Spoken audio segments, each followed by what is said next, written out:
Et là, ça t'es ça notre droit, mec, t'as pas dit au revoir. T'es parti comme ça. Où est-ce que je vais trouver les 1 300 000 arrière?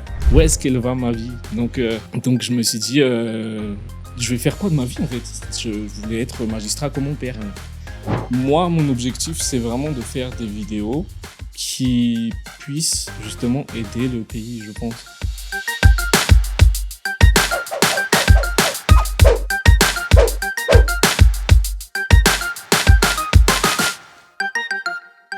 Alors aujourd'hui, dans Storytown, j'ai le grand plaisir d'accueillir un homme qui n'a plus trop besoin d'être présenté, je pense. Mais Aaron, bonjour et bienvenue dans le podcast. Ouais, bonjour Axel et bonjour à tous ceux qui regardent ton podcast, que j'aime beaucoup d'ailleurs. Et voilà, enfin. Merci, ouais, enfin, on y est. Voilà. Ça fait longtemps. Hein, c'est ça. C'est vrai que pour la petite histoire, on en parlait un petit peu déjà quand vous aviez déjà le projet de mariage. Et on s'est dit, on va attendre un petit peu que ça se fasse. Attendre que j'ai la télé, tu vois, pour pouvoir regarder l'épisode à la télé. Du coup, on y est. Alors, je commence généralement chaque épisode par la même question, relativement basique, mais après, ça dépend. Il y en a pour qui l'exercice est un peu plus compliqué. C'est, est-ce que aujourd'hui, tu peux te présenter comme quand tu te présenterais, dans la vie de tous les jours? Bon, quand t'as encore besoin de le faire. En gros, salut à tous, je m'appelle Aaron Ramanassé. Mais on a pris l'habitude de m'appeler Aaron. Même ma femme et mes meilleurs potes m'appellent Aaron. Du coup, on peut dire Aaron. En tout cas, ma famille m'appelle Aaron. Du coup, Ok. C'est comme tu veux. D'accord. Je préfère quoi? J'étais en pression, justement. Je me suis dit, j'ai mal commencé, là. J'ai pas bien prononcé le prénom. Non, t'inquiète. C'est à la cool. Comme tu veux. Ouais. Ça dérange pas, je vais faire Aaron comme ça. Ouais, c'est mieux. C'est good pour toi, vas-y. Comme ça, tu me rappelles ma femme comme ça. Est-ce que peut-être, aujourd'hui, t'es une personne qui dispose d'une certaine autorité, mais peut-être, est-ce qu'on peut retourner un peu plus dans ton enfance et que tu puisses nous dire, t'étais comment, enfant? T'es plutôt du genre agité, ou est-ce que t'étais plutôt celui qui était relativement calme, tu vois Ok. Alors, justement, tu vois, si je devais raconter ma vie, ce serait en deux arcs. Tu vois, de l'enfance à l'adolescence, j'étais vraiment un enfant en fait qui galérait avec ma timidité. Je suis d'une famille, on est nombreux. J'ai 3 grandes sœurs, et du coup, c'était un peu compliqué de placer mon petit mot. Tu vois, déjà face à une femme, déjà c'est compliqué. Alors en placer une devant 3 grandes sœurs, c'est compliqué. Donc, et j'ai aussi des parents qui taffent beaucoup, qui taffaient énormément. Ma mère, elle était tout le temps en mission, et mon père, il taffait énormément aussi. Et quand ils étaient là, c'était vraiment la guerre de l'attention des parents. Et là, c'est perdu d'avance, tu vois, vu que t'as 3 grandes sœurs et c'est compliqué. Du coup, je me suis habitué à être un peu effacé à la maison. Mais c'est plutôt à l'école où j'étais vraiment quelqu'un qui se découvrait. J'ai remarqué que je faisais rire les gens en disant des phrases, etc., en faisant des blagues. J'arrivais à faire rire la classe. Et c'est vraiment en classe que je me suis découvert, tu vois. À la maison, j'étais plutôt effacé. Et en classe, j'étais, tu vois, dans un groupe de potes, il y a tout le temps celui qui décide quel jeu on va faire, etc. Ouais. Moi, j'étais ce petit gars-là. Okay. Et voilà, et je faisais rire les gens, et ça a continué pendant toute mon année scolaire. Et j'ai eu aussi la chance de pas du tout changer d'école. J'étais tout le temps, je peux citer les écoles ou? Ouais, bien sûr. Ok, j'étais tout le temps au Collège de France du début jusqu'à la fin. Du coup, j'ai pas eu j'ai vraiment, l'école, c'était vraiment là où je me sentais vraiment moi-même, parce que j'ai tout le temps eu un socle de potes qui a évolué avec moi, qui a grandi avec moi. Donc, j'étais pas le petit nouveau qui devait montrer qui il est. Mais à chaque fois, mes blagues, elles faisaient rire chaque classe, parce que justement, j'avais un groupe de potes qui étaient réceptifs à mon humour. Et donc, facilement, les autres, ils deviennent de plus en plus réceptifs, tu vois. Et à chaque fois, à chaque classe, c'était une nouvelle classe où je découvrais de plus en plus que vraiment l'humour, c'était mon truc, tu vois. Okay. Et voilà. Et du coup, c'était comme ça que je me suis découvert cette passion. Et ensuite, justement, après... Attends, tu veux continuer la discussion? Ouais. Non, vas-y, je te laisse enchaîner, puis après, t'inquiète, je vais rebondir sur pas mal de trucs que j'ai déjà en tête, là. Ouais. Et du coup, comme j'ai découvert que j'avais cet humour, et que à l'extérieur, j'étais vraiment très différent, tu vois, j'étais tout le temps le mec à qui on disait... Famanine là tu vois, genre pourquoi tu parles pas, pourquoi tu t'ouvres pas à l'extérieur. Et j'ai pris l'habitude, par exemple, chez moi, quand on me disait de raconter ma journée, à dire mais c'était bien, tu vois. Ouais. J'allais plus pas ni plus moins, loin. quoi, ouais. Ouais, c'est ça. Parce que je me disais, mes sœurs, elles ont aussi leur truc à dire. Et je sais pas pourquoi, mais les filles, on dirait, elles sont plus, elles savent mieux captiver l'attention. Elles sont plus expressives, etc. à la maison. Donc vraiment, l'attention, c'était vraiment pour elles à la maison, tu vois. Et moi, à la maison, j'étais plus dans la lune, tu vois. Je regardais les séries Friends. Ouais. Ouais, How I Met Ah, Your mais tu m'as donné. ouais, Friends Ouais. et Jamel Debbouze, Ouais, etc. ouais. Et moi, j'étais un peu plus dans la lune. J'étais agité, mais intérieurement, tu vois. Et ça me faisait mal cette différence, en fait, ça me faisait mal parce que, tu vois, la différence entre un introverti et un timide, c'est que l'introverti, il est dans son coin et il se sent bien, tu vois. Ça le dérange pas de pas s'exprimer, etc. Il est bien dans son coin. Mais le timide, c'est quelqu'un qui a envie de parler, mais il y arrive pas, il a une boule au ventre, Ok. il se dit, ah, je vais flop, etc. Ok. Et il peut être extraverti, mais il y arrive pas, tu vois. Et moi, ça m'a vraiment fait mal, ce gap-là. Et du coup, tu vois, c'est des trucs où t'es dans un environnement, par exemple, en dehors de l'école, t'as envie de sortir une blague, t'y arrives pas, et arrivé chez toi, tu te morfonds, putain, j'aurais dû J'aurais sortir dû. la blague. Ouais. Beaucoup de T'es j'aurais mal. dû. Ouais, j'aurais dû, tu vois. Et j'aurais dû, des enchaînements de j'aurais dû. Et à la fin, tu vois, il y a eu un déclic comme quoi, je peux pas continuer comme ça, à tout le temps me dire j'aurais dû, quoi.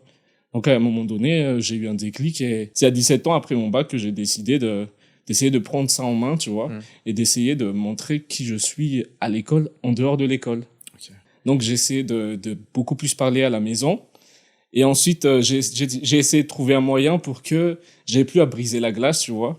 Et ce moyen-là, je me suis dit, j'avais pas du tout de référence de Norman, ni Cyprien, ni quoi que ce soit. Moi, c'était vraiment mes références, c'était Arnaud de sa mère à l'époque. Je sais pas si tu connais, c'est un humoriste. Ah, j'avoue, je connais pas. Ouais, c'est dans On ne demande qu'à en rire, et aussi Jamel Debbouze et Gad Elmaleh. Ok. Et tu vois, moi, c'était eux mes références, et je me suis dit, je vais faire des vidéos, et je vais montrer que moi aussi, je peux arriver à faire des blagues de ce genre-là. Et c'est comme ça que la première vidéo que j'ai postée en 2012, 2013, je sais plus, c'était sur Facebook. Et c'était vraiment des blagues un peu débiles comme ça, tu vois, genre. Juste, mon but premier, c'était vraiment de me faire des potes. Donc, Ok. c'est pour ça que j'ai fait les vidéos, en fait. Wow, ok. Ouais. Il y a une vraie histoire derrière. Alors peut-être avant que qu'on continue sur cette lancée, je vais peut-être revenir un petit peu en arrière. Par rapport à la relation que tu avais avec tes sœurs, du coup, est-ce que c'était un peu conflictuel? Est-ce que d'une certaine manière, tu vois, quand tu les voyais, tu disais, j'aimerais aussi autant avoir l'attention, comme Non. vous, j'aimerais avoir l'attention des Ouais. parents, tu vois. Et Ouais, genre, en fait, c'était pas conflictuel, c'était plutôt. En fait, justement, c'est grâce à elle aussi que j'ai eu la vivacité d'esprit parce qu'il fallait placer vite ce que tu voulais dire, tu vois. Mais c'est juste quand on était rassemblés, c'est justement grâce à elle aussi que j'ai justement la répartie, etc. Mais c'était vraiment quand on est à table avec les parents et que là, il faut essayer d'avoir l'attention des parents pour qu'ils te câlinent un peu, tu vois. C'est là où c'est plus compliqué pour moi, genre de dire, on dirait que quand on me donnait l'attention, je paniquais, genre, il faut que je dise quelque chose d'intéressant. Ouais. Et des fois, j'avais l'impression que ce que j'avais à dire était plus insignifiant que ce que mes sœurs allaient dire, tu vois. Ok, ouais. Et du coup, je me disais que ça sert à rien, quoi. D'accord. Donc, voilà, je me suis un peu résigné. Mais j'ai travaillé sur ça petit à petit, quoi. Ok. Et est-ce que, parce que justement, toi, tu as eu des parents qui ont tout le temps beaucoup travaillé, est-ce que toi, à un moment dans la vie, tu t'es dit, non, moi, j'aimerais ou je n'aimerais pas que plus tard, quand j'ai des enfants un jour, c'est le projet, que voilà, je sois plus présent ou que, au contraire, ça te dérange pas que tu vois, genre, par rapport à ce que toi tu as vécu, tu vois, est-ce que tu penses que t'aimerais justement être plus présent ou ça te dérange pas de te dire, voilà, Ouais, si c'est je suis justement absent, pour ça que pour l'instant, on veut pas faire de gosse, tu vois. Parce que moi, je trouve que avoir un gosse, c'est vraiment quelque chose de très. C'est avoir un humain, tu vois. Ouais. Et il faut lui donner de l'attention, etc. Et c'est pour ça que moi, j'ai vraiment envie de d'abord charbonner. Comme ça, plus tard, tu vois, quand tu es libre financièrement, tu n'as pas besoin de tout le temps taffer de 8 à 17 heures, par exemple. Tu peux avoir du temps pour ton gosse, tu vois. Genre, des fois, quand il aura un truc à faire, par exemple, il veut faire un petit match de basket, bah, tant pis, je rate un jour de taf et je vais aller au basket avec lui, tu vois. Donc, c'est ça. C'est vraiment mon but. Donc, j'aurai un gosse quand... vous saurez que j'aurai un gosse quand je serai bien. Tu vois. Donc là, c'est pas encore le cas. Tu vois, et il y c'est a ça. un temps pour tout, il y a un temps pour tout. Ouais, c'est ça. Mais après, j'en veux pas vraiment à mes parents, tu vois, parce que chacun vit selon son temps. Eux, c'était vraiment, tu vois, pour la petite histoire, mon père, il a perdu son père à 14 ans. Donc lui, vraiment, c'est mentalité charbonneur. Il a étudié toute sa vie pour en arriver là où il en est, tu vois. Et ma mère, pareil, elle a continué la lignée de ses parents. Et petite anecdote, en fait, du coup, mon père, il est dans le droit. Et ma mère aussi. Et moi, donc, c'était vraiment la ligne pour moi. Tu vois, c'était comme si c'était tout tracé. Comme quoi, j'allais faire la même chose que mes parents. Et voilà. C'est un truc parce que j'allais vraiment te poser la question, genre, quand t'étais, allez, début d'adolescence, milieu d'adolescence, est-ce que tu savais déjà ce que tu voulais faire? Donc, à ce moment-là, tu te disais déjà, je vais aller dans le droit. En fait, oui. En fait, c'était vraiment quelque chose de très, très, très, très logique pour les parents parce que les deux, ils étaient, pour vous dire, mon père, il est magistrat et ma mère, elle est avocate. Du coup, ils se sont vraiment dit que c'est la seule issue pour nous. C'est tellement évident de suivre leur parcours, quoi. Et moi, dans ma tête, c'était vraiment ça, en fait. Je voulais être magistrat comme mon père. Et après mon bac, là, en entrant dans le droit, j'ai fait un peu de droit CNT Mad. Et en entrant dans le droit, je me suis rendu compte que ça me faisait chier. Ça m'ennuyait. Et aussi, je voyais que, tu vois, moi, je suis un mec, vraiment, j'absorbe beaucoup les émotions des gens. Et je me disais, tu vois, tu vas jamais chez un avocat pour dire des bonnes nouvelles. C'est tout le temps pour, il y a un problème, quoi. Il va jamais dire, ah, ben, tout va bien, je viens juste faire coucou, quoi. C'est vraiment, il y a tout le temps un souci. Donc, je me dis, moi, à leur place, j'aurais fini vraiment dépressif, tu vois, alors, tout le temps des problèmes. Je me suis dit, c'est pas la voie pour moi. Et pourtant, je suis quand même ensuite allé en France en parcours de droit, tu vois. Je suis allé en France et j'étais à l'UPEC. J'étais entré dans la fac de droit. Et pareil, ça m'a fait chier même en France. Du coup, je me suis dit, ah, c'est vraiment pas pour moi. Et c'est là où c'est devenu un peu, c'est là où l'histoire devient intéressante. C'est que petit à petit, j'ai crasé les cours de droit pour aller dans des cours de comédie, de théâtre, d'expression théâtrale. Ça s'appelait, c'était le studio Alain de Bock. Et petit à petit, j'allais moins en cours et j'allais plus dans les cours de théâtre. Ouais, du coup, et du coup, tu vois, là où c'était bien, c'est que ma mère, c'était vraiment chez elle que j'ai commencé à taffer un peu, tu vois, sur le fait que j'allais pas forcément suivre leur voie. Et ma mère, elle était vraiment très... elle m'a laissé, tu vois. Elle m'a dit, vas-y, si c'est vraiment ta passion, vas-y. Et du coup, elle m'a aidé financièrement à payer les écoles de comédie. Mais c'est à mon père où il fallait un petit peu moins le dire, tu vois. Tu vois, c'est chaud parce que, tu vois, quand t'es à l'étranger, il y a une somme que tu envoies à ton fils. Je pense à l'époque, c'était 615 €, un truc du genre. Et lui, tu vois, lui, il envoie ça, c'est pour que moi, je finisse magistrat comme lui, tu vois. C'est pas, tu vas faire des blagues. 3 ans après, tu reviens, tu lui montres le dieu, ouais, c'est ça. Et du coup, c'était un peu chaud. Je faisais le truc un peu en soum-soum. Et à côté, je me suis lancé sur les vidéos aussi, sur YouTube. Et là, je me suis rendu compte que les gens étaient réceptifs. Et j'ai continué à faire mes vidéos et en même temps, tu vois, mon père, il pensait encore que j'étais dans la fac de droit et tout. Et ma mère savait que j'étais dans la comédie. Attends, juste pour être sûr, c'est bon, là, maintenant, il connaît l'histoire et tout. On sort la vidéo, je vais dire comment ça. Ouais, non, il connaît. Il connaît, t'inquiète. Surprise, papa! Ouais, il connaît, tu vois.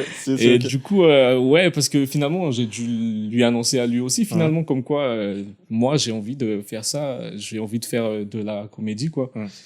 Et lui, le truc, c'est que, justement, comme je t'ai dit, lui, il a perdu son père tôt, il a dû survivre. Et lui, il parle pas du tout le langage de l'art ou de la passion. Lui, c'est vraiment des trucs de sécurité terre à terre, tu vois. Genre, comment tu vas payer le loyer, comment tu vas faire ceci, cela. Et c'est là où j'ai eu un peu l'équilibre. Et c'est pour ça que j'en veux pas du tout à mes parents parce qu'ils m'ont donné vraiment un équilibre, tu vois, entre ma mère qui me soutient dans ma passion et mon père qui est vraiment terre à terre, qui me dit, mais c'est quoi ça? Tu vas faire comment et tout? Donc, c'est vraiment, j'ai eu l'équilibre entre les deux. Peut-être que si mon père il avait pas été comme ça, j'aurais pas cherché à gagner de l'argent avec ma passion, tu vois. Peut-être que j'aurais été dans la lune un peu chelou, mais j'ai vraiment les pieds sur terre grâce à mon père et la tête dans la lune grâce à ma mère, quoi. Ouais, excellent. Waouh. Ouais. Alors, on a un concept dans le podcast qui s'appelle Fast Check. En fait, je te donne le choix entre deux choses et tu choisis uniquement ce que tu préfères. Ok.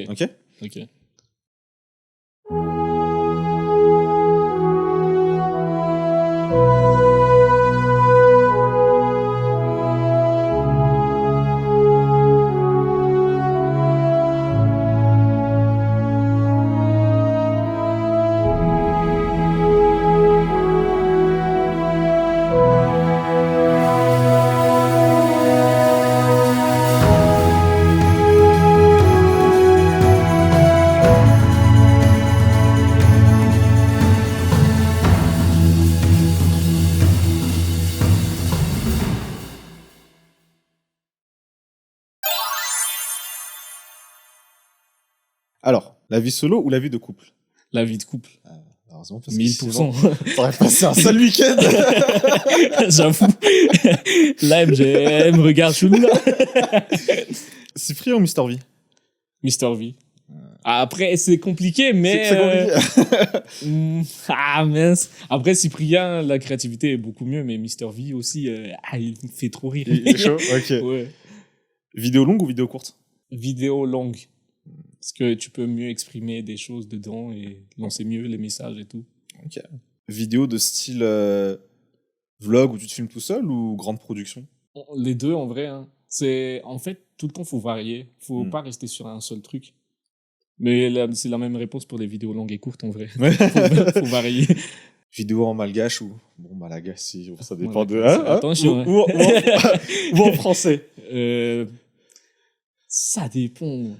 En vrai, les deux. J'ai réussi, en fait, à être moi-même dans les deux, donc ça me va. Il y a une époque où c'était vraiment galère. J'aurais différencé. Ouais. Mais là, maintenant, je fais Nyanjurera à Padokafa, que je suis moi-même, donc les deux, quoi. Super. Je sais pas, ouais. Quand tu dis, tu fais une école donc, de théâtre où il y a notamment de la comédie, ça se passe comment, les cours?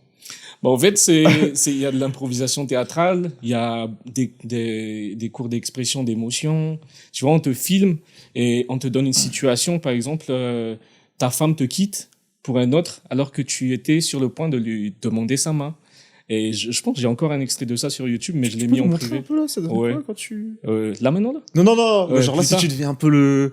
Comment est-ce que, par exemple, là, tu vois, bon, maintenant, aujourd'hui, t'es marié, tout ça, bon... C'est fini, c'est derrière. Voilà, c'est ça. Mais je veux dire, là, par exemple, si tu devais l'extérioriser, tu vois, où est-ce que tu vas chercher cette émotion, tu vois? Comment, est-ce qu'il y a des techniques, tu vois, pour... je sais pas, est-ce que tu dois bien visualiser le truc, tu dois imaginer la personne... avec un autre book par exemple, du coup, tu fais comment pour faire ressortir les choses? Ça c'est un peu compliqué en vrai, on dirait, j'ai l'impression que ça me vient comme ça, mais c'est ça. Je talent, saurais ça. pas. Excuse-moi. Non, franchement, je saurais pas l'expliquer. Je sais pas comment ça vient, mais c'est comme ça, tu vois. Et en fait, avant d'être en France, j'ai fait aussi un peu de scène pour mieux parler à l'AFT. Ouais. Et tu vois, j'ai tout le temps eu un peu un peu la chance d'avoir ce parcours-là. Et en CM2 aussi, on m'a donné un rôle de Toto dans un théâtre. Donc, j'ai vraiment tout le temps eu cette chance d'avoir un peu un pied dans le théâtre, tu vois, et j'aimais bien, en fait, le fait de sortir un petit peu du texte et de surprendre les gens par une vanne, tu vois. Donc, c'est ça qui me plaisait beaucoup et c'est instinctif, tu vois. Limite, d'une certaine manière, c'est comme si limite t'étais prédestiné. Est-ce que d'ailleurs, c'est un truc auquel tu crois? Tu crois au destin ou est-ce que tu... Je pense... c'est compliqué. Je sais pas vraiment. En tout cas, je crois que ce que tu visualises, tu le réalises. Ça, j'y pense. Mais je sais pas si c'est écrit avant que tu naisses ou voilà. Et d'ailleurs, pour la petite histoire, à 17 ans, je suis tombé sur une vidéo de ma sœur. Enfin, pas de ma sœur, mais genre dans l'ordinateur de ma sœur. Ouais. Et le film, il s'appelait Le Secret. Je sais pas si tu connais. Le Secret. Ouais. C'est quel genre de film Ouais, c'est un film qui parle de la loi de l'univers, la loi d'attraction. Ah, tiens, en fait, non, ça me dit un truc. Ouais. Alors, je sais. J'ai l'impression d'avoir vu un livre, je crois qu'il est... Ouais, c'est ça. C'était un livre d'abord et ça a été adapté. Je crois que j'ai vu la couverture du livre. Ouais, mais j'ai super. Il faut peut-être lire, non? Non, et du coup, c'est vraiment dans ça que j'ai appris à... C'est un des plus gros pas de ma vie, d'avoir vu cette vidéo par hasard. Et dedans, ça traitait vraiment du fait d'écrire... de tenir un cahier, et de dire de quoi tu es fier, etc. Et c'était un des pas aussi qui m'a aidé à sortir de la timidité, c'est de tenir un cahier. Et à chaque fois, je me mettais un petit défi. Et en revenant le soir, je disais merci parce qu'aujourd'hui, j'ai réussi à tu sais, des trucs vraiment basiques, hein. Mais comme je sortais du lycée, j'étais à CNT Mad.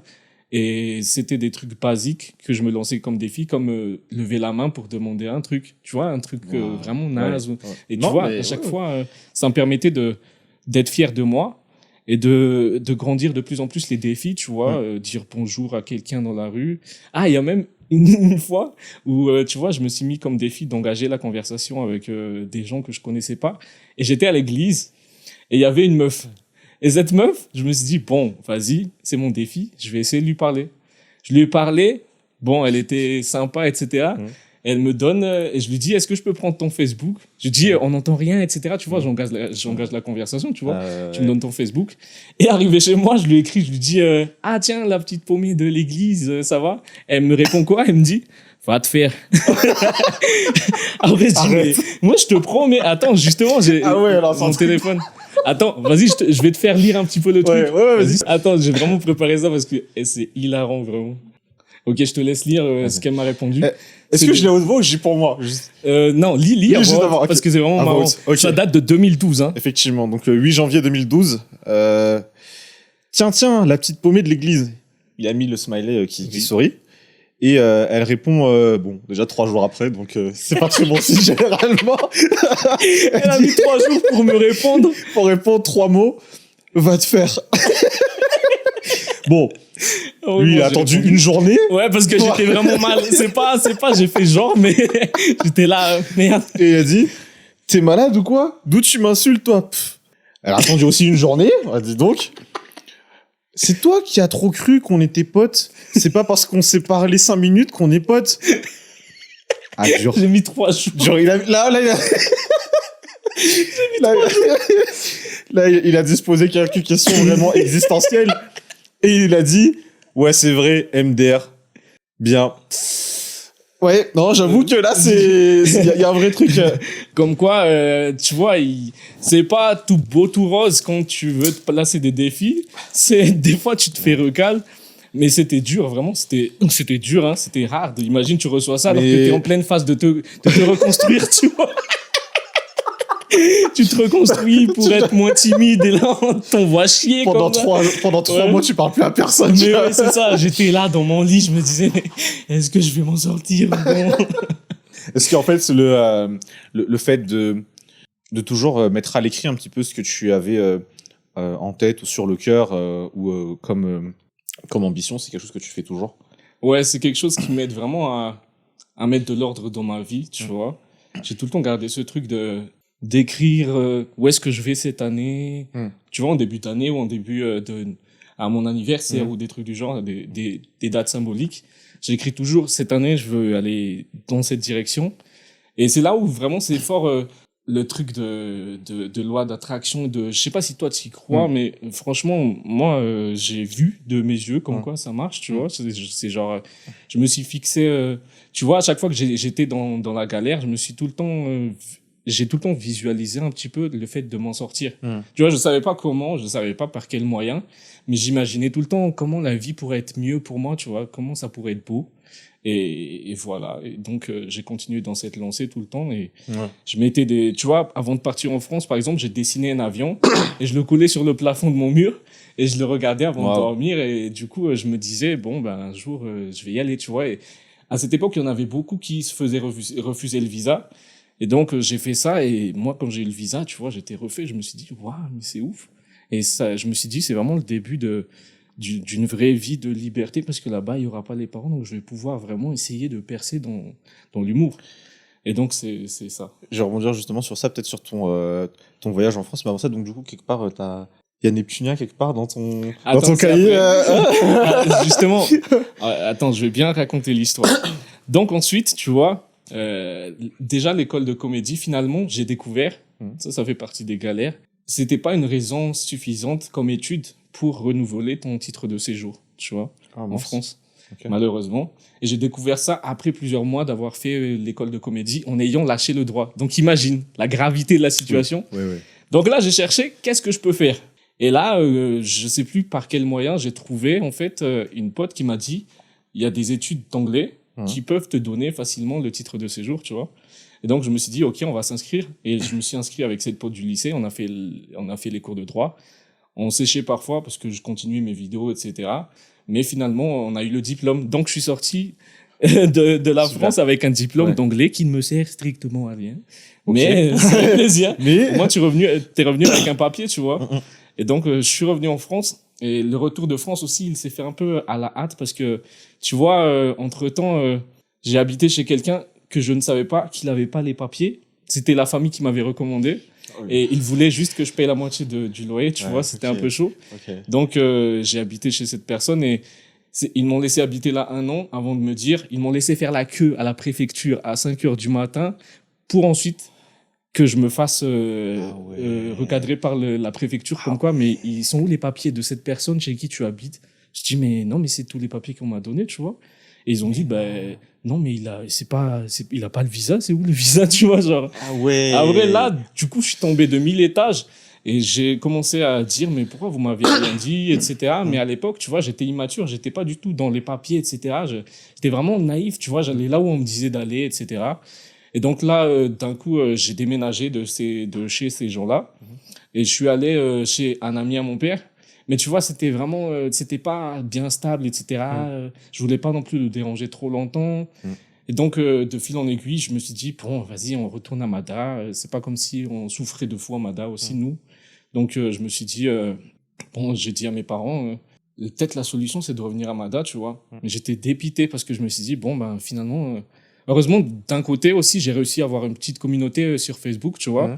Et c'était vraiment, j'ai réussi à buzzer un petit peu déjà à l'époque avec une vidéo où je disais je t'aime à une personne. Tu vois, quand tu dis je t'aime et la sensation de ouf ou je sais pas, un truc du genre et un truc où je dansais avec mon ordinateur et j'ai commencé à buzzer grâce à ça, tu vois. Et j'ai eu une petite communauté grâce à cette vidéo en premier, tu vois. Et là, je me suis dit, bon, ben, je vais à Mada, je vais essayer de continuer les vidéos là-bas. Et la chance que j'avais, c'est qu'il y avait Nirina à Madagascar à cette époque. Il était revenu à Mada justement pour vivre des vidéos, lui, tu vois. Et là, je me suis dit, ok, je vais rentrer à Mada. Je suis vraiment rentré en catastrophe, tu vois. J'ai même pas pu dire au revoir à mes potes de l'époque. Ah, carrément. Ouais, d'un coup, tu vois, je suis parti sans dire au revoir, je suis parti comme ça et là, tu vois, il y en a un qui est revenu l'année dernière, il a dit, mais mec, t'as pas dit au revoir, t'es parti comme ça, vraiment. Et du coup, j'étais un peu déçu, en fait, je me suis dit, waouh, mais ma vie, est-ce que je vais faire un truc bien dans ma vie là ou je suis en train de foirer ma vie, en fait? Tu vois, c'est des questions que tu te poses quand il y a des situations comme ça. Et je me suis dit, ok, bon, si j'ai pas pu percer en France. Et petite anecdote aussi, avant de revenir en France, j'avais fait un casting pour Jamel Debbouze. C'était hip-hop et improvisation. Et j'ai fait le casting. On était 20, je pense. Ouais. Et j'ai fait le casting. J'étais vraiment bon, mais c'était à l'époque de Charlie Hebdo, l'attentat. Ouais. Et là, j'ai dit une phrase qu'il fallait pas. J'ai dit, ouais, mais rien à foutre de Charlie Hebdo. Un truc du genre. Là, il y a eu un blanc dans la salle. Ah oui. Et on a été 20. Il y en a 18 qui ont été pris. On était 2. Et moi et un mec chelou qui n'ont pas été pris. Et là, je me suis dit, waouh, vraiment, là, vraiment, ma vie, en fait, est-ce que je suis dans la bonne voie? Ouais. Vraiment. Ouais.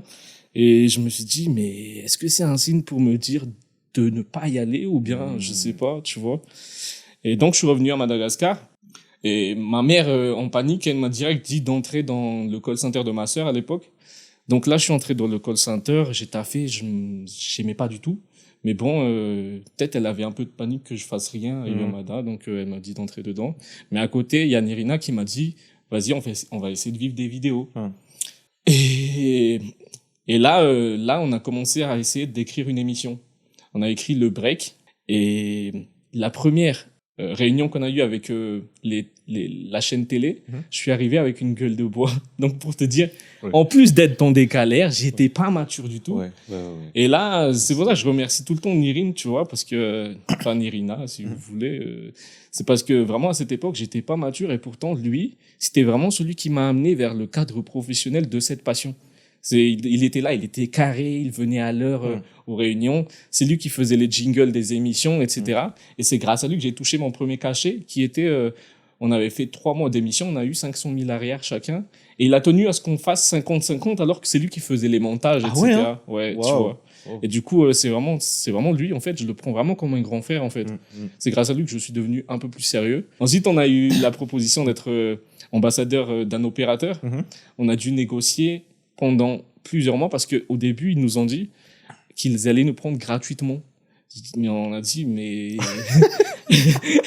comment ça, gratuit? On a besoin de manger. Ah ouais, ils ont dit, non, mais c'est votre passion. On pensait que c'était votre passion, donc nous, on pensait plus à la gratuité.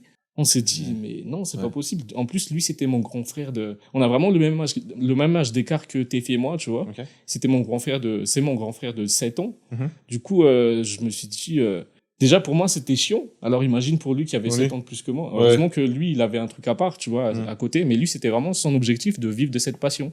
Donc, il a commencé à être découragé. Et on a négocié pendant plusieurs mois pour qu'ils acceptent 400 000 arrières à l'époque. Pour vraiment plein de trucs. Non, plein de trucs.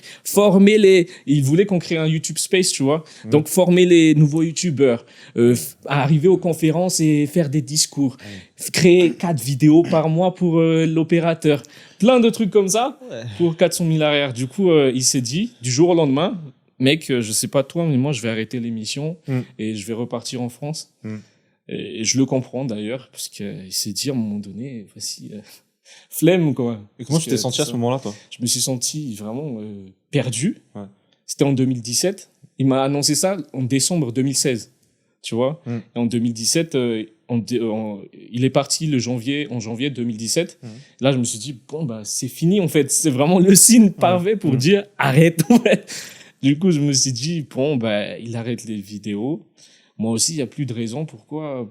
Lui, il a 7 ans de plus que moi. Et il n'y a pas moyen de vivre de ça, quoi, tu vois. Donc, je me suis dit, bon, bah, on va essayer de trouver un autre truc. Et du coup, en 2017, j'ai arrêté en même temps que lui. Et en 2017, voilà, j'ai commencé à chercher un autre domaine. Et c'est comme ça que j'ai trouvé la gémologie. Tu connais la gémologie? Un petit peu, ouais.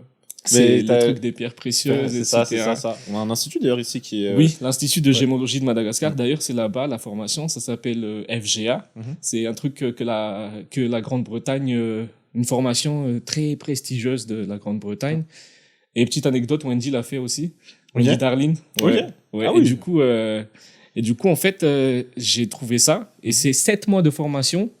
Et t'apprends vraiment à certifier les pierres précieuses. C'est vraiment tout ce qu'un gémologue, tout ce qu'un mec qui veut travailler dans les pierres précieuses doit savoir. On l'apprend en 7 mois. C'est intensif de ouf.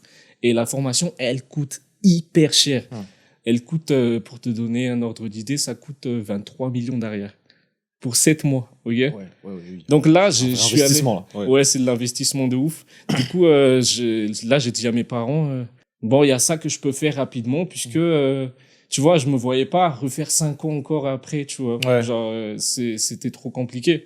Donc, je me suis dit, ça, je peux faire ça en 7 mois. Et après ça, c'est un filon qui peut quand même, tu vois, les pierres précieuses. Normalement, tu vends un saphir, t'es bien pour tout le monde, tu vois. Tu mets bien toute la famille. Ouais, tu vends un bon saphir, c'est bon, tu vois.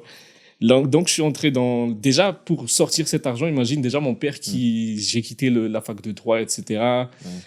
Tu vois, j'imagine, je me mets dans la tête de mon père, punaise, comment j'ai dû le faire chier.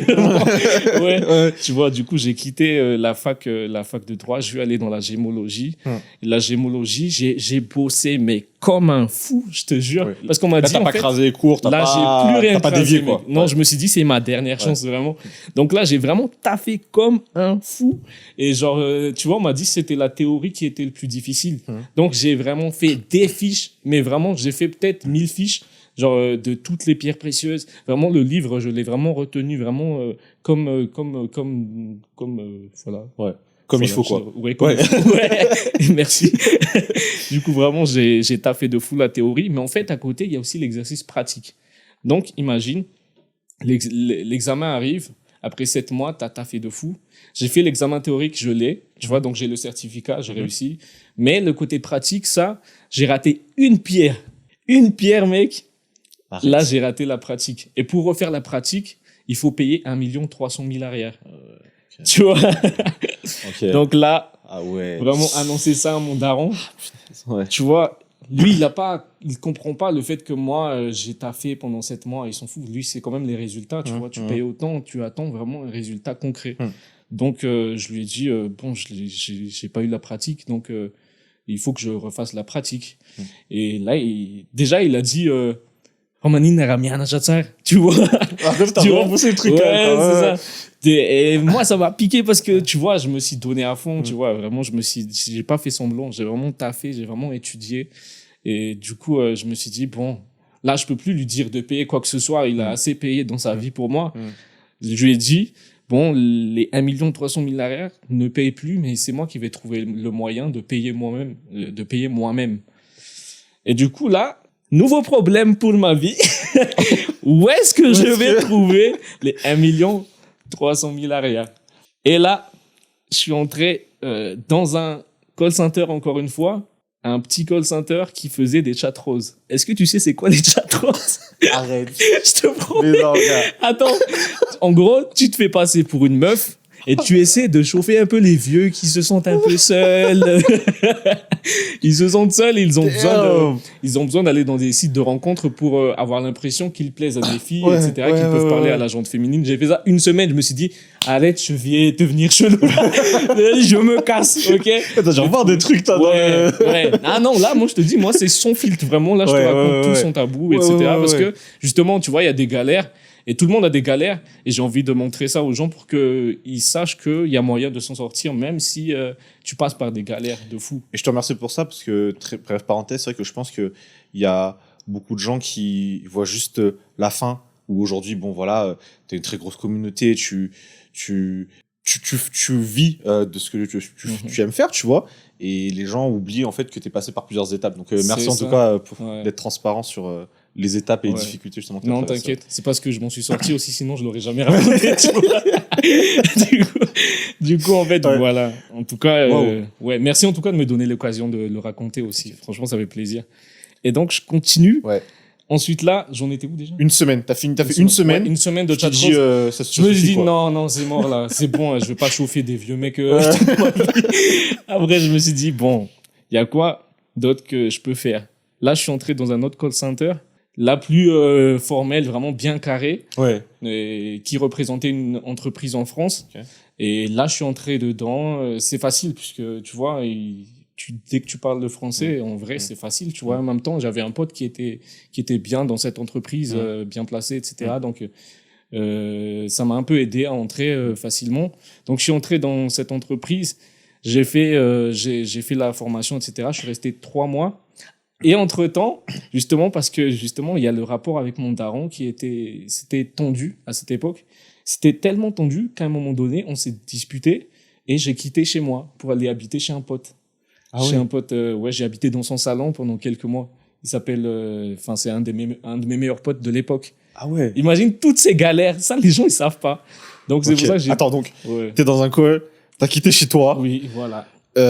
Et tu dors dans le salon, donc, d'un poteau. Oui, dans le salon de mon pote. Ok, et tu dois chercher donc les 1 300 pour refaire la pratique. Refaire la pratique. C'était en 2018, du coup.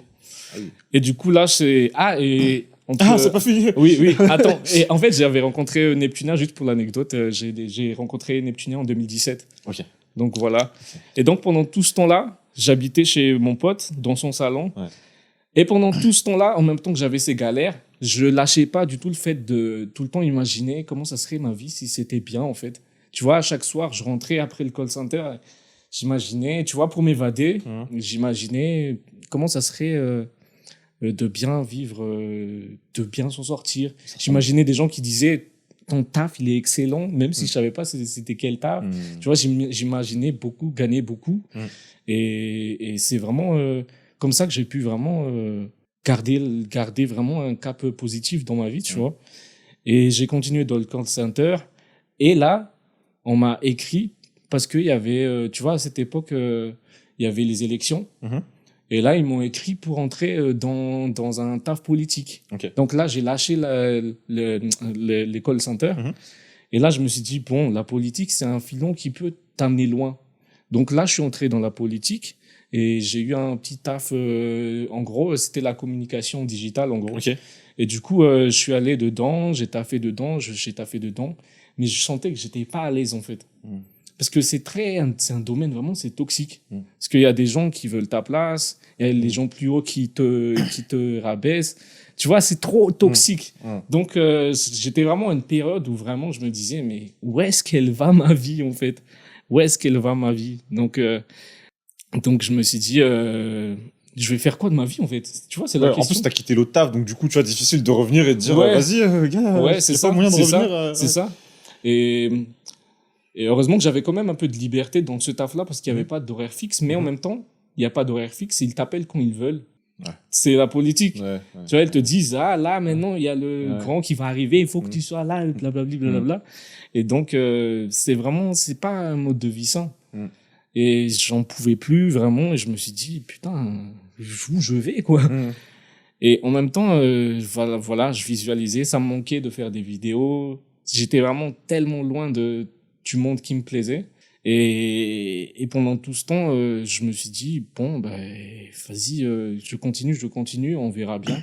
Après, ce qui s'est passé, c'est qu'en mars 2019, ma grand-mère est décédée. Et c'était vraiment mon déclic parce que on était hyper proche de ma grand-mère. Tu vois, même à la Saint-Valentin de cette année, Neptune et moi, on est allé lui offrir des fleurs. Tu vois, c'était vraiment, je la portais beaucoup dans mon cœur, tu vois, vraiment. Et quand elle est morte, je me suis dit, mais en fait, la vie, elle est courte. C'est vraiment le premier décès aussi proche qui m'affecte. Donc, je me suis dit, la vie, elle est courte. Où est-ce que je vais dans ma vie? Est-ce que je suis vraiment heureux? Est-ce que ça vaut pas plus la peine d'aller dans un domaine où tu sais pas combien tu vas gagner, mais au moins tu es heureux. Donc là, je me suis dit, vas-y, je vais quitter cette politique de merde et je vais vraiment reprendre les vidéos, peu importe combien ça rapporte. Je vais reprendre les vidéos, je vais reprendre ma vie en main. Je veux vraiment être heureux, peu importe, tu vois. Parce qu'à la fin de ma vie, ce sera pas les posts que j'ai eus, tu vois, qui m'intéressera. C'est plutôt les souvenirs. Est-ce que j'étais heureux? Est-ce que c'était quoi les bons moments, etc. Donc, du jour au lendemain, 3 mois après, déjà j'ai quitté, hein. Donc pendant 3 mois, j'ai vraiment rien fait. Entre-temps, je suis revenu, je me suis réconcilié avec les parents. Donc je suis revenu mais t'as laissé tomber par contre la pratique pour la pratique. La gémologie. Justement, j'avais pas encore les sous, j'avais pas économisé assez, tu vois. Du coup, je me suis dit, bon, cette fois, je vais reprendre les vidéos, mais je vais vraiment le faire de manière vraiment, je vais y aller vraiment à fond.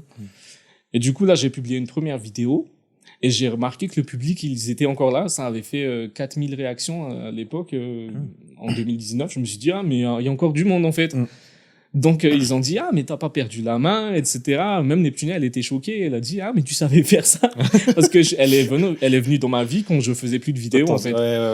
Du coup, elle a dit, ah, mais c'est bien. Donc, là, j'ai continué. Et la chance que j'ai eue, c'est que, tu vois, à l'émission, dans l'émission où j'étais avec Nirina, il y avait un responsable qui m'a recontacté. Il était dans une nouvelle entreprise et il m'a dit, on a ce produit qu'on veut lancer. Est-ce que t'aimerais être le créateur, le vidéaste qui nous accompagne pour ça? Donc, je me suis dit, waouh, mais c'est quoi cette chance, en fait? Tu vois? Et je sais pas si tu crois aux esprits des gens qui t'aiment, qui t'aident, mais j'ai vraiment eu l'impression qu'il y a eu des coïncidences qui venaient peut-être de ma grand-mère, on sait pas. Du coup, je me suis dit, c'est quoi ce coup de chance? Et je suis allé à La Réunion. Et en même temps, il y avait une émission qu'on devait faire avec Tef aussi, parce qu'entre-temps, je l'ai recontacté quand je voulais reprendre les vidéos. Et je lui ai dit, bon, ben, viens avec moi à Tef. Et du coup, je l'ai emmené à La Réunion. Et ils m'ont dit, tu vas prendre combien pour 3 mois pour 3 mois de vidéos? Là, j'ai sorti le double de ce que je gagnais en politique. Et ils ont pas négocié, ils ont dit OK. Du coup, et du coup là, dans l'ascenseur, parce que c'est ma mère aussi qui m'a conseillé. Elle a dit surtout maintenant que tu reprends les vidéos, ne sous-estime pas les entreprises parce qu'ils ont vraiment de l'argent pour la communication. Normalement, le marketing c'est un truc vraiment important dans une entreprise. Et du coup, elle a dit ne brade pas tes prix non plus et vas-y. Et du coup, c'est comme ça que j'ai eu l'audace de proposer le double de ce que je gagnais de base. Et ensuite, quand on est entré dans l'ascenseur après la réunion, Tef et moi, on s'est regardé, on s'est dit, il faut qu'on aligne nos prix. Après, on s'est dit, vas-y, on va aligner nos prix. Et c'est comme ça que depuis, Tef et moi, on a tout le temps aligné. À chaque fois, on a graduellement monté les prix en même temps. Parce que je me suis dit, on va faire comme, tu vois, les stations d'essence, etc., qui alignent leurs prix. Ils font genre d'être concurrents, mais finalement, ils alignent leurs prix, tu vois, t'es obligé de payer le même prix. Donc, je me suis dit, si au moins, il y a un créateur qui cherche un genre de créateur comme nous, on aura le même prix. C'est pas là-bas, c'est 20 000 arrière, et ici, c'est un truc de ouf, tu vois. Et là, on a aligné nos prix. Et à chaque fois qu'un nouveau vidéaste atteignait notre nombre d'abonnés, par exemple Lionel Maïri, je sais pas si tu connais. Non, j'avoue, non, ou Chef Reads, par exemple. Ouais. On leur écrivait pour dire comme quoi, voilà nos tarifs, alignez vos prix. Okay. Tu vois, pour qu'ils soient pas douillés, comme quoi, etc. Ouais. Et moi, j'ai tenu vraiment à mettre ça en place. Et du coup, on a fait ça, et c'est comme ça que petit à petit, on s'est vraiment, on a taffé de fou dans les vidéos, et on a pu graduellement monter ensemble. Tu vois, c'est pour ça que maintenant, quasiment, c'est que la vie est mieux, tu vois. Oui. Ouais. Et donc, c'est comme ça. Mais genre, par exemple, ça, je pense que c'est un vrai truc quand il s'agit pour n'importe quel entrepreneur de mettre un prix sur son produit ou son service. Je pense que c'est généralement là où on galère un petit peu parce qu'on se demande ok, je me renseigne à gauche à droite, je prends le plus bas, le plus haut, puis allez, je me mets peut-être au milieu ou comme ça. Mais à l'époque, il n'y avait pas vraiment ça, tu vois, il n'y avait pas ce cadre référentiel. C'est ça. Tu vois, donc en fait, c'était à vous en fait de mettre ça en place, tu vois. C'est ça, on est vraiment allé à l'audace en fait. On est allé au culot, on a dit, j'ai proposé comme ça. Je savais même pas, je pensais qu'ils allaient négocier. Je me suis dit, je vais placer ça comme ça, ils négocient et ça descend. Donc, ils ont accepté direct. Donc, je me suis dit, bon, ben, PNF. et genre, du coup, au fur et à mesure que vous avez fait évoluer vos tarifs, est-ce que je veux dire, il y avait une méthode de calcul précise ou c'est un peu, tu vois, genre, on se dit, ok, bon, on pense que c'est. Ça nous convient, ça, on pense que c'est ce que notre travail vaut et donc on va mettre ça. Ouais, on s'est dit d'abord, qu'est-ce qu'on peut rapporter, tu vois. Moi, c'était un peu mon challenge c'était un peu mon challenge avec ce premier partenariat de voir si j'étais efficace. Et effectivement, il y a plein de gens qui ont téléchargé l'application dont j'ai fait la pub. Et là, je me suis dit, bon, ben, finalement, il y a vraiment du monde que je peux amener dans les partenariats que je fais. Donc, je me suis dit, bon, ben, on pourrait peut-être augmenter. Et on le faisait timidement, tu vois, on augmentait pour tâtonner un petit peu. On était trop contents quand il y en a qui prenaient le tarif, tu vois. Et vraiment, à chaque fois, on était tout le temps excités ensemble, le TF et moi, à chaque fois qu'on faisait monter les prix. On teste un peu. Tu vois. Et tu faisais comment à l'époque? Est-ce que vous, du coup, vous alliez approcher les entreprises? Parce que généralement, c'est plutôt l'inverse des entreprises que vous approchez directement. Non, c'est tout le temps. Et c'est ça qui est ouf. Ça fait 5 ans que j'ai repris les vidéos. J'ai jamais prospecté. C'est tout le temps des entreprises qui viennent nous contacter. Et carrément, c'est nous carrément qui devons dire non à un tel selon nos principes et nos valeurs, tu vois. Parce que sinon, il y a plein de trucs, tu vois, comme les lotos ou des trucs du genre. Moi, jamais je ferais ça, tu vois. J'aime pas trop influencer dans ce sens. L'alcool aussi, j'aime pas trop. Il y a plein de trucs à quoi on dit non. Et finalement, on accepte que ce qui va dans la direction artistique de ce qu'on fait. Donc, c'est vraiment ça. On a la chance de pouvoir choisir. Et moi, je tenais vraiment à rester dans ma lignée. Tu vois, je fais les pubs, ok, mais je tenais à ce que je parle comme je parle dans la vraie vie. C'est pas, Tim, il se produit, tu vois.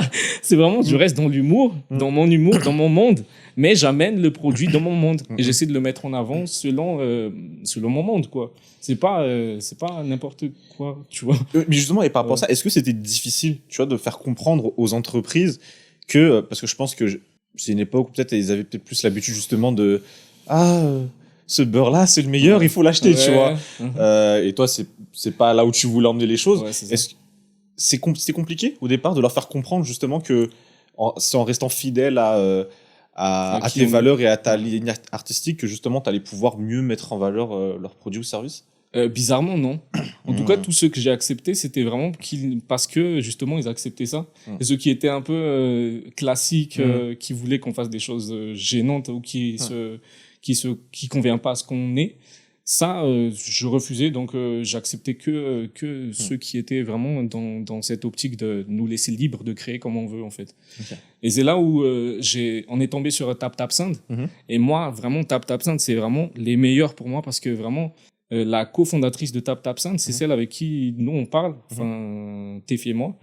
Et vraiment, cette femme, c'est vraiment quelqu'un. Elle est jeune et elle a vraiment compris l'esprit de la création de contenu. Elle a jamais regardé une vidéo et elle a jamais dit ça, faites pas cette blague ou quoi que ce soit. Jamais. On est totalement libre. Et c'est pour ça que TapTapSend, vraiment, c'est vraiment le NordVPN, tu vois, à l'étranger, il y a les partenaires, gros partenaires qui accompagnent les youtubeurs dans leur gros concept. Et nous, c'est vraiment TapTapSend. C'est vraiment eux qui sont vraiment au cœur de notre métier à nous, quoi. Voilà. D'ailleurs, je voudrais faire, on va dire, entre guillemets, petit témoignage par rapport à TapTapSend, justement, parce que moi, avant, par exemple, ma sœur, si elle voulait, par exemple, m'envoyer un cadeau, j'ai n'importe quoi, généralement, elle m'envoyait ça d'une autre manière. Et un jour, je lui ai dit, tiens, écoute, je vois beaucoup passer là, Tapsen et tout. Vas-y, teste un peu, puis on va voir si ça marche. Et le truc, franchement, j'avoue, c'est vraiment top. Genre, le truc marche vraiment, mais. Ah, tu dis top, c'est le nom de mon code promo aussi. Utilisé. Ah, j'ai bien placé. Wow, ah là, je t'ai eu là. Incroyable. Ok, ouais, non, mais Ok. c'est et donc moi vraiment, enfin bon, moi je bosse pas avec Tapsen, mais moi je dis vraiment comme ça, vraiment c'est le service, c'est vraiment quali. Ouais. Ah ben merci, hein. Ben, ça leur fera plaisir. Ouais. Du coup voilà. Mais par contre avec donc par exemple avec Tapsen, c'est plus une relation de travail vraiment sur le moyen terme au moins, ou voire même long terme. Je veux dire, c'est pas des trucs one shot que vous faites c'est vraiment mutuellement quoi. Du long terme, ouais. C'est vraiment le long terme, vraiment long, super long. Ah ouais. Parce qu'en fait, on a eu la chance sur 15 ans. on a vraiment eu la chance d'être les premiers qu'ils ont contactés à l'époque pour lancer TapTapSend. Et on a vraiment été très efficace. D'ailleurs, ce qui me rend fier, c'est que pendant les événements de TapTapSend, souvent elle dit merci aux créateurs de contenu. Elle nous cite carrément parce que on était vraiment les premiers à avoir mis en avant TapTapSend et ils ont eu beaucoup d'utilisateurs grâce à nous. Wow. Et ça nous a vraiment étonnés. Et jusqu'à maintenant, il y a tout le temps des nouveaux utilisateurs qui découvrent grâce à nous. Et c'est comme ça que ça a continué et que j'espère que ça va continuer longtemps, quoi. Et généralement, peut-être là, je pose la question surtout pour ceux qui ont l'envie, l'ambition de devenir des créateurs de contenu, mais qui savent pas trop, tu vois, comment ça se passe un petit peu les relations, justement, et les négociations avec les boîtes. Est-ce que on base la rémunération sur des résultats précis, sur des indicateurs précis, ou est-ce que tu penses qu'il y a un truc forfaitaire, et puis après, je veux dire, qu'ils aient, par exemple, 1000 téléchargements ou 1 million, tu vois, c'est pas impacté. Moi, ce que je pense, c'est qu'il n'y a pas d'obligation de résultat. Tu vois, ce que nous, on offre, c'est la visibilité. Quand tu vois 1 million de vues, c'est 1 million de potentiels clients, mais on peut pas te garantir que ces 1 million de personnes vont aller devant ta porte pour acheter ton produit, tu vois. Et c'est comme à la télé. À la télé, t'as pas de garantie que 50 000 personnes vont revenir acheter ton produit. Par contre, ce qui est différent sur les réseaux sociaux, c'est que tu as les retours émotionnels des gens. Tu vois, tu fais une pub sur nos vidéos, là, tu vois les cœurs, tu vois les likes, tu vois les commentaires, chose que tu n'as pas à la télé. Donc, c'est vraiment plus efficace. Les retours sont beaucoup plus concrets. Et c'est pour ça que moi, je pense que vraiment, l'avenir, c'est plus les pubs sur les réseaux sociaux plutôt que... La télé, ça va être classique tout le temps. Bien sûr, ça va pas disparaître. Mais les gens, de plus en plus, vraiment, les gens se rendent compte qu'il faut aller sur les réseaux sociaux. Donc, voilà, je réponds à ta question. Il n'y a pas vraiment d'obligation de... tant de réactions devraient générer tant d'argent. C'est plus, je crée une bonne vidéo, je place ta vidéo dans une vidéo de qualité qui va mettre en avant ton produit. Il y a des gens qui l'ont vu et c'est tout. Voilà. Non, mais je pense que c'est important de le préciser, peut-être, tu vois, pour ceux qui vont commencer à avoir essayé de chercher leur premier contrat, tu vois, et qui se fassent, qui rentrent pas dans des schémas où après ils sont en galère parce que voilà. Ouais, c'est vrai. Et justement, par rapport à ça, petite anecdote, récemment, on a fait une réunion des créateurs de contenu l'année dernière. Et on a justement... au début, c'était un peu... je raconte comme ça. Les gens qui ont voulu amener la réunion ont commencé la réunion en disant bon, on sait tous que ce métier, on peut pas en vivre. Donc, je pense qu'on devrait commencer par présenter qu'est-ce qu'on fait tous à part la création de contenu. Donc, pour une réunion entre créateurs de contenu, moi, ça m'a vraiment vexé, ça m'a touché parce que carrément, TF1, on se donne à fond. Tu vois, les vidéos qu'on fait maintenant, il y a une équipe de prod, etc. C'est pas, ça se fait pas en un claquement de doigts, c'est écrit, etc. Il y a beaucoup de taf derrière. Et justement, moi, j'ai vraiment tenu parce que si tu as la prétention d'affirmer que c'est ton métier, faut quand même faire des vidéos digne de ça, tu vois. C'est pour ça que moi, j'ai fait beaucoup de sensibilisation et c'est comme ça que moi, je lis mes statistiques. C'est les différentes sortes de vidéos que j'ai faites, elles ont toutes bien marché, tu vois. Par exemple, je suis allé dans des sensibilisations, elles ont fait 1 million de vues. Je suis allé dans les podcasts, il y en a 4 qui ont fait 1 million de vues. Je suis allé dans la vidéo sur les déchets, ça a fait 1 million de vues. Et tu vois, moi, c'est ça que j'incite vraiment les gens à faire des vidéos qui peuvent être qualifiés de professionnels. Comme ça, tu vois, on voit que c'est de la qualité et on voit que tu mérites l'argent que tu peux gagner, tu vois. Ouais. Et du coup, voilà. Et aujourd'hui, du coup, tu es principalement ou uniquement donc, dans la création de contenu Non, je suis uniquement pour l'instant Ok. dans la création de contenu. Excellent. Voilà. Ok. Et d'ailleurs, tu as mentionné la vidéo que tu as faite avec la collecte des déchets Mhm. sur Tana. Je pense que c'est une vidéo qui a ému beaucoup de gens. Il y a un vrai message derrière. C'est quoi un peu la jeunesse de ce projet, tu vois, qui, on va dire, est un petit peu différent de peut-être ce qu'on avait plus l'habitude de voir sur ta chaîne? En fait, ce projet, c'est vraiment le début d'une nouvelle ligne de direction artistique que je veux prendre. Tu vois, parce que justement, moi, j'ai vraiment ce truc de vouloir lancer des messages importants qui ont vraiment un impact concret dans la vie des gens. Donc, je me suis dit, c'est quoi les principaux soucis à Madagascar? Et il y a cette histoire de déchets, surtout à Tana. Donc, je me suis dit, pourquoi ne pas essayer d'humaniser? Parce que souvent, quand on jette, on se rend pas compte de la personne. On met pas un visage sur la personne qui va ramasser les déchets. Donc, je me suis dit, si je fais une vidéo où une vidéo immersive, où vraiment je vais dans les déchets carrément. Donc, je me suis dit, ça va sûrement mettre un visage. Tu vois, les gens, ils vont penser à moi, par exemple, ou bien aux autres éboueurs quand ils vont jeter leurs déchets. Et là où j'étais vraiment content, c'est que justement, pour faire cette vidéo, bien sûr, j'ai dû trouver des contacts, etc. Et le DG de la SMA m'a dit, après cette vidéo, on s'est re-rencontrés, il m'a dit, franchement, il y a eu beaucoup moins de rageux depuis ma vidéo. Donc, tu vois, c'est vraiment ça que j'ai envie de faire. C'est envie j'aurais bien sûr tout le temps des vidéos humoristiques légères, etc. Mais j'ai vraiment envie de partir dans ce genre de délire et j'ai vraiment cette thème de vidéo dans ce style qui vont venir dans les mois qui suivent, dans les années qui suivent aussi. Ok, waouh. Du coup, ça m'amène en fait à me poser la question, c'est quoi, comment est-ce que tu définirais ton objectif de vie, du coup, aujourd'hui? Moi, mon objectif, c'est vraiment de faire des vidéos qui puissent justement aider le pays, je pense. Je dis pas que ça va résoudre tous les problèmes du pays, mais si je peux faire parfois des vidéos qui peuvent humaniser certaines personnes qui galèrent, ou si je peux faire des projets qui ont vraiment du sens, moi je trouve c'est la vidéo des éboueurs là par exemple, c'est vraiment celle dont je suis le plus fier, vraiment. Et même si elle a pas fait plus de vues que par exemple le Malagas distingué, et même si j'adore aussi Malagas distingué, je me dis ça peut aussi tu vois, c'est concret, je sais pas comment dire. C'est plus terre à terre. Ouais. Et puis je pense que tu vas avoir cette sensation un peu de bon, en anglais, je dirais fulfillment, où tu sens que il y a une vraie raison aussi derrière. Je dis pas qu'il y a pas d'autre, il y a pas de raison pour les vidéos que tu fais, mais tu vois que là vraiment il y a un vrai why, tu vois, genre. Ouais, c'est ça. C'est ça, tu sens que tu as vraiment un impact un impact un impact sur la société quoi.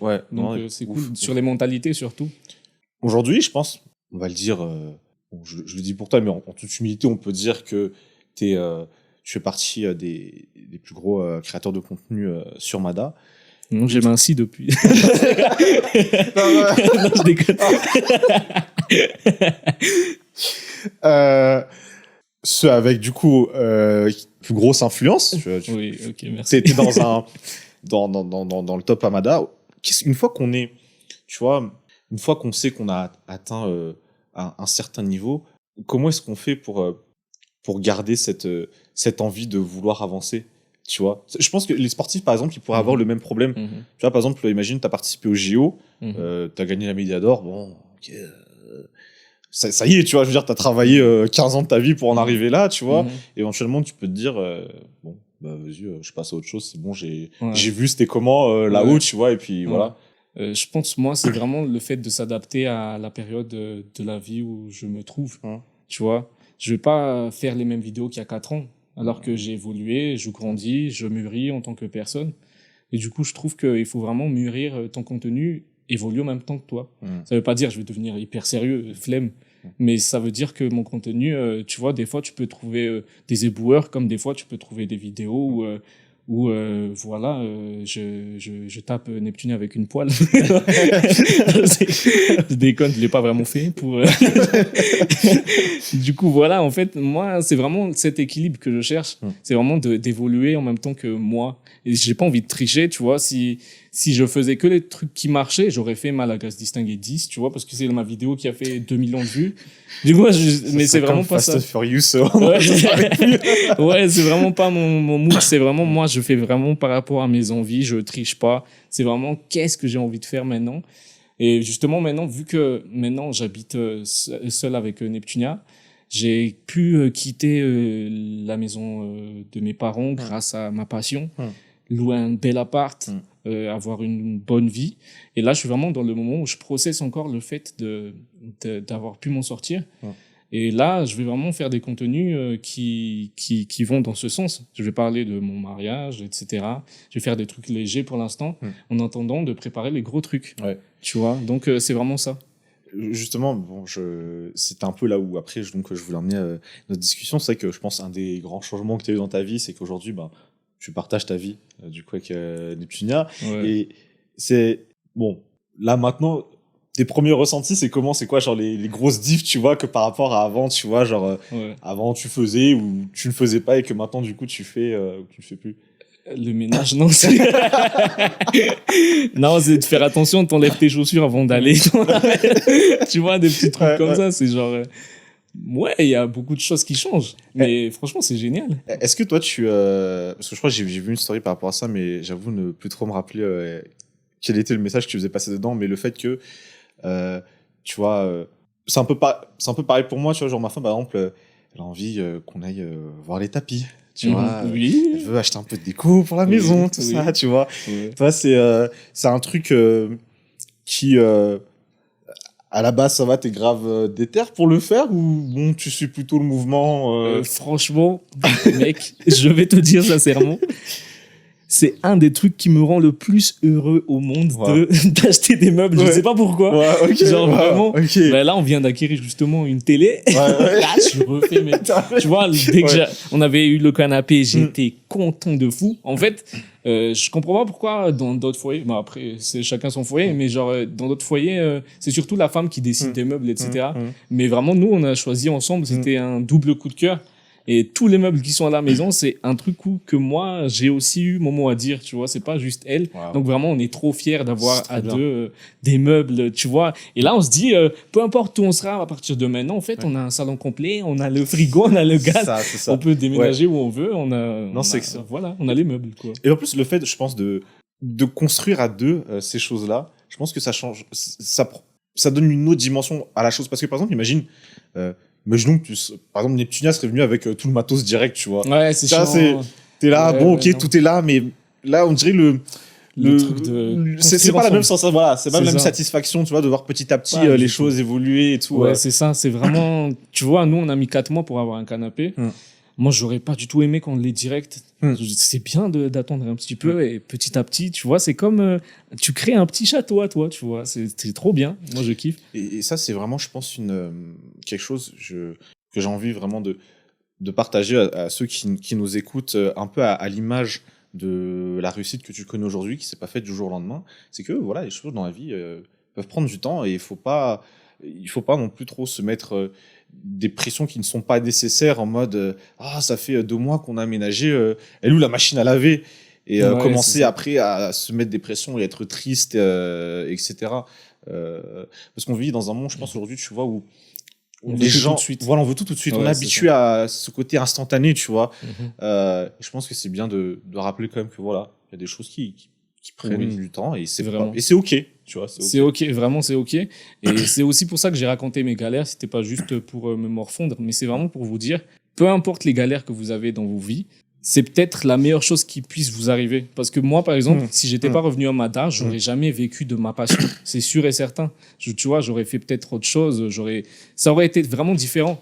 Donc vraiment, le fait de venir à Madar, tout a été vraiment... C'est comme si c'était écrit, mais je sais pas si ça a été écrit avant ou si c'est moi qui l'ai écrit. Mais en tout cas, vraiment, les galères, c'est pas contre toi. C'est vraiment... la vie fait bien les choses, quoi. S'il t'arrive une galère aujourd'hui, ça va t'aider à c'est peut-être dans ta voie. Tu vois, donc c'est peut-être sur le moment vraiment, je me suis pas dit putain, je vais rentrer à Mada, c'est trop bien, je vais percer. Non, pas du tout, c'est vraiment improbable de percer sur ça à Madagascar, c'est vraiment improbable. Donc vraiment, je me suis dit à l'époque, purée, c'est fini. Mais finalement, ben, c'est pas fini et la piraterie n'est jamais finie. Tu vois. Et d'ailleurs, pour revenir très rapidement sur l'aspect création de contenu en Mada, est-ce que tu penses que on devrait essayer de faire en sorte que les contenus puissent être monétisés, mais quand je dis monétisés, du coup vraiment à l'instar de ce qui se fait à l'étranger, où aujourd'hui un créateur de contenu, il doit avoir des partenariats pour pouvoir générer des revenus, alors que c'est vrai que par exemple un créateur de contenu à l'étranger, il fait 1 million de vues sur sa vidéo, bon, il touche un petit peu, quoi. Tu vois. Est-ce que tu penses que ça c'est important, tu vois, ou ça c'est pas forcément nécessaire En fait, je pense que c'est déjà disponible. Ah ouais, ouais. Ah, damn, je savais pas. Okay. Ouais, bravo. Non, en fait, tu vois, en fait, sur Facebook, il y a un truc où tu peux monétiser tes vidéos. Mais ce qu'il y a, c'est que, en fait, c'est comme sur YouTube, il y a une pub qui passe avant tes vidéos. Et moi, j'aime pas ça. Tu vois, déjà qu'il y a déjà un partenariat, je préfère rester sur les partenariats où tu peux maîtriser le script, le scénario, plutôt que d'un coup, il y a un truc qui pop en mode, est-ce que vous voulez, je sais pas. C'est un peu chiant, donc je préférais ne pas activer personnellement. Je sais pas. Ah, et pour revenir aussi sur le fait pour les nouveaux créateurs de contenu, justement, après cette réunion, je t'ai dit comme quoi ils ont dit que c'était pas viable. Justement, tout le monde a dit un par un, et ça m'a vraiment fait chier. Tout le monde a dit un par un. Moi à côté, on dirait tout le monde voulait un peu. On dirait que tout le monde voulait un peu sauver leur honneur en disant un autre truc qu'ils font. Tu vois, en mode, moi, je fais pas que ça, j'ai une entreprise, moi, je fais des clés, etc. Arrivé à mon tour, j'ai commencé par une blague, j'ai dit que je vendais des slips à côté. Mais ensuite, j'ai dit les termes, j'ai dit, moi, franchement, j'ai donné la somme. J'ai dit, moi, j'ai gagné ça en 2018, en 2019. Mais maintenant, c'est la personne qui fait mes montages qui gagne ce que je gagnais à l'époque. Donc là, tout le monde s'est tué d'abord, en premier lieu. Et moi, je me suis dit, ok, c'est sûr, ils vont me détester, mais au moins, ça va libérer la parole, tu vois. Et après ça, c'est là où tout le monde a commencé à se libérer et à dire, comment on fait maintenant pour les tarifs non. Et c'est là où, après ça, on a justement envoyé nos fiches de l'époque. Comme ça, on a une base minimale de prix dans ce domaine, tu vois. Donc maintenant, on était 30 peut-être à la réunion. Donc maintenant, au moins, la fierté, c'est que on a pu apporter ça dans ce domaine. Tu vois, il y a maintenant une base minimale de prix et personne ne sera en dessous de ce prix si tu cherches un créateur de contenu à Madagascar. Excellent. Après, il y aura d'autres nouveaux qu'il faudra briefer ensuite, tu vois, pour ces nouveaux-là. Donc là, vous êtes au courant si vous êtes nouveau. Voilà, il y a une fédération informelle qui existe. C'est ça. Et du coup, on a fixé une base minimale. Et voilà, tout le monde, au moins, peut gagner décemment. Waouh, ok. Ouais. Ça me fait penser... peut-être, est-ce que tu penses que pour faire éclore... non, je pense que ça a déjà éclos, mais pour faire grandir le domaine de la création de contenu en Mada, est-ce que tu penses qu'il y a des choses qu'il faut, mis à part du coup cet aspect de tarif, mettre en place? Par exemple, c'est quoi le nom de la boîte déjà? Webedia. Ouais, voilà, merci, c'est ça, tu devrais y penser, exactement. Pour ceux peut-être qui connaissent pas, Webedia, en fait, c'est une structure qui met à disposition des créateurs de contenu des infras, peut-être un réseau et d'autres choses pour les aider justement dans leur métier. Et après, je crois qu'il y a un revenu sharing qui se fait, il y a un partage de revenus qui se fait. Est-ce que ça, par exemple, je pense que c'est un truc qui serait ça dépend. Ça dépend. Je pense que ça pourrait tout le temps être positif dans tous les cas. Tu vois, moi, par exemple, ça me parlerait pas tant que ça, parce que maintenant, j'ai l'appart, je suis tranquille, tu vois. Déjà, je l'ai fait à côté de mes parents qui mettaient la pression. D'ailleurs, ce qui me fait rire, c'est que des fois, mon père me mettait des pressions aléatoires. Genre, on était en train de manger, il me disait, et là, t'es ça notre droitune. Tu vois, ça me fume. Mais imagine, j'ai réussi à faire mes vidéos dans ce cadre-là. Donc maintenant ça fait 4 mois là, 5 mois qu'on habite dans cet appart. Franchement, là, je suis vraiment là. Tu vois, là, je souffle. Vraiment, là, je suis dans le moment où je processe vraiment le fait d'avoir. C'est vraiment là l'exploit. C'est pas tant ok, il y a la créativité, etc. Mais avoir la créativité dans un cadre qui est pas propice à vraiment, tu vois, t'as une pression énorme sur toi. C'est vraiment plus là la performance, je trouve. Et ça, c'est des choses que les gens ils savent pas. Et je suis content d'avoir pu le raconter aujourd'hui. Super. Et tu vois peut-être, est-ce que à un moment donné dans ta vie, les questions que tu te posais, c'était plus en mode, est-ce que je suis sur le bon chemin, est-ce que je fais le bon choix de persévérer dans le domaine de la création de contenu. Aujourd'hui, c'est quoi plutôt les questionnements du coup qui te passent à l'esprit, vu que maintenant, bon, je pense que ça y est, tu sais que tu t'es pas trompé, qu'est-ce qu'on va manger ce soir? Non, je déconne. C'est plus ouais, c'est plus justement, c'est le fait de process d'abord, tout ça. Tu vois, le fait de souffler, parce que j'ai eu des grosses pressions pendant plusieurs années sur mon avenir, etc. Et vu que maintenant, j'ai vraiment pu, parce que tu vois, mon mariage, etc., c'est en grande partie grâce à ce taf. Tu vois, c'est pas endetté quelque part, c'est vraiment mes économies et les économies de Neptunia. Et c'est vraiment rare, en fait, à Skip, les gens qui arrivent à faire ça. C'est plus des gens qui s'endettent chez les tontons, etc. Et avoir pu, tu vois, louer un appartement, meubler l'appartement en une année et, tu vois, avoir une vie vraiment bien à Madagascar. Et ça, c'est des trucs que je pensais pas pouvoir avoir grâce à ma passion. Et c'est des trucs que les autres non plus, encore moins, ils pensaient que je puisse avoir. Ouais. Donc là, c'est vraiment la période où mon père, il rigole à mes blagues. Tu vois, là, c'est vraiment la période où là, tout commence vraiment à s'illuminer et la vie commence à être beaucoup plus belle. Et c'est vraiment là que je processe et là où je pense... qu'il faut voir dans quelle direction je dois aller maintenant. Et je suis vraiment dans cette période. J'ai pas encore vraiment trouvé. Ouais. En tout cas, je sais que les trucs de Nyan Jureira, Panjo Kafa, Nyan Jureira, des trucs du genre, ça, c'est vraiment l'axe principal qui va mener mes vidéos parce que j'aime beaucoup le fait d'humaniser. Et il y aura pas que des métiers, il y aura aussi d'autres choses. Je vais pas spoil, mais vraiment, ce genre de reportage, ça m'anime, quoi. Super. Bah écoute, on est sur la fin de notre discussion, mais je vais peut-être te poser deux dernières questions. La première, bon, ça fait un peu, on dirait, je passe du coq à l'âne, mais si aujourd'hui, toi, tu étais en mesure de pouvoir rencontrer n'importe qui sur Terre, que la personne soit toujours sur Terre ou qu'elle ne le soit plus, ce serait qui ? Je pense que ça serait peut-être ma grand-mère, puisque moi, je suis sûr et certain qu'il y a eu un coup de pouce, en fait. Parce que c'est tellement improbable de bien gagner sa vie grâce aux vidéos.